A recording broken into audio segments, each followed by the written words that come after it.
1 লাখ টকা ডাউন পে'মেণ্টত মাত্ৰ 24,000 চলা ইগনিছ এখন লৈ যাব পাৰিব।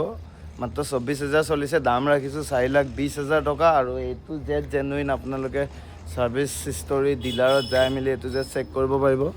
24,000 চলিছে আৰু 1 লাখ টকা ডাউন পে'মেণ্ট দিলে ওলাই যাব। এখন 19ৰ হয় গাড়ীখন আৰু গাড়ীৰ কণ্ডিশ্যন খুব ধুনীয়া হৈ আছে। আপোনালোক আহিব, খালি লেতেৰা হৈ আছে, মই ধুম অলপ পিছত ডিটেইলছৰ ভিডিঅ' দিম ভালকৈ।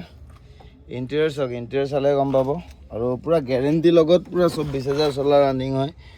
আৰু এপাত চাবি ইউজে হোৱা নাই, আৰু এপাত চাওক বেছি ইউজে হোৱা নাই, ইয়াতে গম পায়। আপোনালোকৰ ডিটেইলছখিনি দিম মই ভালকৈ। এইটো চাওক, AC এয়াৰবেগ চেয়াৰবেগ গোটেইখিনি আছে, ডেল্টা মডেল। আৰু গাড়ী খুব ধুনীয়া কণ্ডিশ্যনত আছে। 24,700 চলিছে আৰু দুদিনমান ময়ে চলালোঁ, এইকেইদিন চলাই আছিলোঁ, মাইলেজটো ভাল। আৰু এপ্ৰন চেপ্ৰন দেখাই দিওঁ গাড়ীখন। আৰু ডিটেইলছৰ ভিডিঅ' আনি আছোঁ, আৰু স্ক্ৰীণত দিয়া নাম্বাৰটো কণ্টেক্ট কৰিব, ফটো ভিডিঅ' লাগিলে মই দি দিম। আৰু ইঞ্জিন এপ্ৰন চেপ্ৰন চব পূৰা নতুন পাব। খালি বেটেৰীটো চেঞ্জ কৰিল, অ'নাৰজনে বহুত দিন চলোৱা নাছিলে। গোটেইখিনি ডিটেইলছ মোৰ লগত আছে, স্ক্ৰীণত দিয়া নাম্বাৰটো কণ্টেক্ট কৰিব। আৰু দাম দৰ কিবা এটা মিলাই দিম বাৰু, আহিব।